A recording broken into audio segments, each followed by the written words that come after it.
तो एग्जांपल करते हैं, find the interval for which function दे रखा है इज इंक्रीजिंग और डिक्रीजिंग। तो पहला काम तो क्या है, इसको डिफरेंशिएट करते हैं एफ डैश एक्स, और फिर एफ डैश एक्स का नेचर देखेंगे, है ना, कब पॉजिटिव है कब नेगेटिव है। तो ये क्या हो गया, 3 times x plus 1 square x minus 3 cube plus x plus 1 cube into 3 times x minus 3 का स्क्वायर, ये हो जाएगा। तो x plus 1 square 3x plus 1 square और x माइनस 3 स्क्वायर, इसको कॉमन ले लेते हैं। तो अपने पास में क्या आ जाएगा, x minus 3 plus x plus 1, ये आ जाएगा। ठीक है, तो ये क्या हो गया ना, 2x माइनस 2, तो 2 हमने कॉमन ले लिया तो 6 बाहर आ गया यहाँ पे, x plus 1 square x minus 3 square और x माइनस 1, ये आ गया, है ना। तो ये आपका एफ डैश एक्स आ गया। अब हमको एफ डैश एक्स का नेचर चेक करना है। तो पहला काम हम क्या करते थे, ये ब्रैकेट में जो एक्सप्रेशंस हैं, है ना, इसको 0 से इक्वेट करके जो x की वैल्यू है उसको जरा एक बार मार्क कर लें, है ना, -1 1 और 3, एफ डैश एक्स जो है इन 3 पॉइंट्स पे तो 0 हो रहा है, तो दिख रहा है। ठीक है, अच्छा, पर इसमें ना एक चीज देखें कि ये वाली जो टर्म है, ठीक है, x प्लस 1 का ये स्क्वायर है। केवल x प्लस 1 होता तो -1 के लेफ्ट हैंड साइड में और राइट हैंड साइड में ये x प्लस 1 का साइन चेंज होता, पर x प्लस 1 का स्क्वायर ये तो पॉजिटिव ही रहेगा चाहे जो हो, -1 से कम या -1 से ज़्यादा होने पर x प्लस 1 स्क्वायर पे तो कोई फर्क पड़ेगा नहीं। अच्छा, इसी तरह से x माइनस 3 स्क्वायर है ना, ये भी पॉजिटिव ही रहेगा हर हाल में। तो ये जो येलो वाली जो टर्म है ना, ये तो पॉजिटिव ही रहेगी हर हाल में। तो साइन जो है वो चेंज होगा, वो केवल इस वाली टर्म का चेंज होगा, x माइनस 1 का।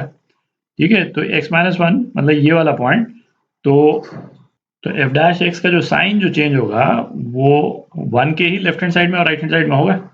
ठीक है, तो एफ डैश एक्स जो है वो 1 के राइट हैंड साइड में पॉजिटिव है और 1 के लेफ्ट हैंड साइड में नेगेटिव है। ठीक, तो हमारा फंक्शन जो इंक्रीजिंग जो है, यहाँ पे लिख लेते हैं, फंक्शन इंक्रीज कब कर रहा है, जब x जो है वो 1 से इन्फिनिटी, है ना, इसके बीच में है, तो फंक्शन इंक्रीज कर रहा है। और डिक्रीजिंग कब है फंक्शन, x जो है वो -∞ से 1। ठीक, अच्छा, अब क्या है, आपके दिमाग में ये क्वेश्चन तो आ ही रहा होगा कि x इज इक्वल टू -1 पे एफ डैश एक्स 0 तो हो ही रहा है, और x इज इक्वल टू 3 पे भी एफ डैश एक्स जो है वो 0 हो रहा है। ठीक है, तो यहाँ पे इन दोनों पॉइंट्स पे एक्चुअली हो क्या रहा है कि जैसे हमने एक्स क्यूब का ग्राफ देखा था, आपको याद हो हमने एक्स क्यूब का जो ग्राफ देखा था, तो x इज इक्वल टू 0 पे क्या होता था भाई, एफ डैश एक्स तो 0 हो जाता है, dy बाई डी एक्स ये क्या था 3x स्क्वायर, तो x इज इक्वल टू 0 पे एफ डैश एक्स तो 0 हो गया, और 0 के लेफ्ट में और 0 के राइट में, है ना, एफ डैश एक्स का जो साइन है वो पॉजिटिव ही रहता है ना। ये तो आपको याद होगा, ये हमने फर्स्ट वीडियो में ही किया था। तो ये जो x इज इक्वल टू 3 और x इज इक्वल टू -1 पे एक्जैक्टली सेम चीज हो रही है। यदि इसका ग्राफ हम बनाए ना तो कुछ इस टाइप का बनेगा ये ग्राफ जो है ना, जैसे अब इसका मिनिमा कहाँ पे आ रहा है वो सब अभी हम नहीं देख रहे हैं, है ना। जैसे इसका ग्राफ बनेगा तो ग्राफ कुछ इस टाइप का बनेगा, जैसे ये है ना 1 के बाद में इंक्रीजिंग फंक्शन है तो कुछ इस टाइप का गया, और 3 पे ये 0 हो गया, इसका स्लोप जो है ना 0 हो गया, दिख रहा है, और फिर उसके बाद में फिर इंक्रीज कर गया, एग्जैक्टली जिस तरह से एक्स क्यूब का ग्राफ था। अच्छा, और इसी तरह से नेगेटिव साइड में ये फंक्शन जो है डिक्रीज कर रहा है ना, ग्रीन से बना देता हूँ मैं, ये फंक्शन डिक्रीज कर रहा है, तो -1 पे क्या हो गया, इस ग्राफ का स्लोप जो है वो 0 तो हुआ पर 0 होकर के ऊपर नहीं गया। ठीक है, 0 होकर के फिर ये आप देख रहे हैं, जो एफ डैश एक्स का जो साइन जो चेंज हो रहा है वो साइन केवल इसी पॉइंट पे चेंज हो रहा है, x इज इक्वल टू 1 पे। ठीक है, तो ये आपका आंसर। तो इसका ध्यान रखें, ये जो स्क्वायर जो आएगा ना, है ना, इसका ध्यान रखें। तो ये वाला एग्जांपल करते हैं, है ना, ये एफ एक्स का एक्सप्रेशन दे रखा है, इंक्रीजिंग या डिक्रीजिंग एक्स की किस वैल्यू पे है वो निकालना अपने को। तो जैसे कोई भी फंक्शन दे रखा हो ना, इसके पहले वाला एग्जांपल तो प्योर पॉलिनोमियल था, तो उसकी डोमेन जो है ऑल रियल थी, है ना। इस वाली केस में जो है वो एक तो फ्रैक्शन है और एक लॉग की टर्म है, तो सबसे पहले तो हम डोमेन निकालें। ठीक है, क्योंकि इंक्रीजिंग डिक्रीजिंग हम चेक करेंगे तो सारे एक्स की जो वैल्यूज हैं वो डोमेन के अंदर लाई करनी चाहिए। ठीक है, तो पहला रिस्ट्रिक्शन क्या है कि भाई x प्लस 1 जो है वो ग्रेटर देन 0 होना चाहिए। तो इसका मतलब क्या हो गया, एक तो x जो है वो -1 से ज़्यादा होना चाहिए, ठीक है। और दूसरा रेस्ट्रिक्शन क्या है, ये 2 प्लस एक्स जो है डिनोमिनेटर में आ रहा है, तो x प्लस 2 जो है वो 0 के बराबर नहीं होना चाहिए। इसका मतलब x जो है वो -2 नहीं होना चाहिए। तो इस फंक्शन की डोमेन जो है ना, मैं यहाँ पे लिख देता हूँ डोमेन, है ना, ये क्या हो गई, -1 से इन्फिनिटी माइनस, इसमें -2 नहीं आ रहा, ठीक है, ये डोमेन होगी। तो अब इसी डोमेन में हमको चेक करना है कि फंक्शन इंक्रीजिंग है कि डिक्रीजिंग है। तो इसको डोमेन को नोट कर लेते हैं, बाकी मैं मिटा देता हूँ। तो अब इसको डिफ्रेंशिएट करते हैं, एफ डैश एक्स, है ना, ये क्या हो जाएगा, 1/1 plus x minus 2 into 2 plus x minus 2x upon, है ना, 2 प्लस एक्स, इसको मैं x प्लस 2 लिख देता हूँ, x प्लस 2 का स्क्वायर, ठीक। तो अब इसमें ये 2x और 2x कैंसिल आउट हो गया, तो इसको यहीं पे कैंसिल आउट कर देते हैं, 4 रह गया केवल। तो ये क्या हो जाएगा, x square plus 4x plus 4 minus 4x ना upon x plus 1 into x plus 2 का स्क्वायर, ठीक।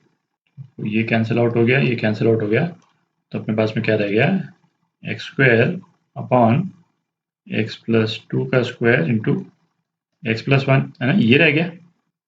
अच्छा, ये फंक्शन की डोमेन जो है ये ये -1 से इन्फिनिटी ही है ऑब्वियसली, है ना, क्योंकि ये -2 तो वैसे भी -1 के इस तरफ पड़ता है, तो इसको तो मैं हटा ही देता हूँ, है ना। फंक्शन की डोमेन -1 टू इन्फिनिटी है, ठीक है। तो अब इस वाले केस में भी देखें, है ना, ये वाला जो पोर्शन है ये तो एक स्क्वायर टर्म है, तो ये जो है ये वाला एक्सप्रेशन ये तो पॉजिटिव ही रहेगा, साइन चेंज होगा केवल इसका, ठीक है।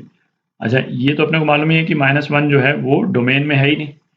अच्छा, अब क्या, डोमेन में जितने पॉइंट्स हैं उसके लिए ये वाला एक्सप्रेशन जो है ये तो पॉजिटिव ही रहेगा हर हाल में, आप देख रहे हैं, क्योंकि x की वैल्यू जो है -1 से कम तो हो ही नहीं सकती, ठीक है। तो ये x प्लस 1 वाली जो टर्म है ना, वो हर केस में पॉजिटिव ही रहेगी, ठीक है। तो इसका मतलब क्या हो गया कि जो एफ डैश एक्स का जो एक्सप्रेशन है ना, वो पॉजिटिव रहेगा, है ना, पूरे डोमेन की वैल्यूज के लिए, ठीक। तो हमारा आंसर क्या हो गया, है ना, फंक्शन इंक्रीजिंग है, फंक्शन इंक्रीजिंग है पूरी डोमेन के लिए, और पूरी डोमेन क्या है, -1 से इन्फिनिटी, ठीक। तो ये आपका आंसर। अच्छा, इस केस में भी आप देखें कि x इज इक्वल टू 0 पे, x इज इक्वल टू 0 पे एफ डैश 0, ये क्या हो रहा है, 0 हो रहा है ना। इसका मतलब जो फंक्शन का जो कर्व है ना, वो फ्लैट तो हो रहा है। अब हमको क्या देखना है कि जो फंक्शन की जो स्लोप है 0 के जस्ट पहले और 0 के जस्ट बाद में चेंज हो रही है कि नहीं हो रही, मतलब ऐसा तो नहीं हो रहा कि पॉजिटिव से नेगेटिव जा रही है, नेगेटिव से पॉजिटिव जा रही है, ठीक है। तो अब हम, क्योंकि ये टर्म जो है वो एक्स स्क्वायर वाली टर्म है, ठीक है, तो यदि हम 0 माइनस लेते हैं, 0 माइनस तब भी एक्स स्क्वायर क्या होगा, पॉजिटिव हो जाएगा, ठीक है। और 0 प्लस लेते हैं तब तो एक्स स्क्वायर पॉजिटिव है ही। तो इसका मतलब क्या हुआ है कि x के थोड़ा सा पहले और x के थोड़ा सा बाद में फंक्शन की जो है स्लोप चेंज नहीं हो रही, मतलब प्लस स्लोप आई, 0 हुई 0 पे और फिर उसके बाद में इंक्रीज कर गई, एग्जैक्टली उसी तरह से जैसे ये F X is equal to X cube वाला जो केस अपन ने देखा था, ठीक है। तो x इज इक्वल टू 0 पे फंक्शन इंक्रीजिंग ही रहता है, स्लोप भले 0 हो रही हो पर फंक्शन इंक्रीजिंग ही रहता है, ठीक है।